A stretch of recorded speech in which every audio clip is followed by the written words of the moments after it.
జీవితమొక పయనమని గమ్యము తెలియదని తెలిసిన ఈ మనిషి పయనమాగదు. జననం ధర్మమని మరణం కర్మమని తెలిసిన జనన మరణ చక్రమాగదు. మరణం తథ్యమని ఏ జీవికి తప్పదని తెలిసిన ఈ మనిషి తపనాగదు.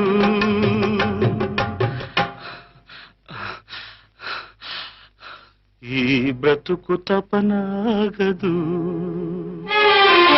ఆగదు ఏ నిమిషము నీ కోసము, ఆగితే సాగ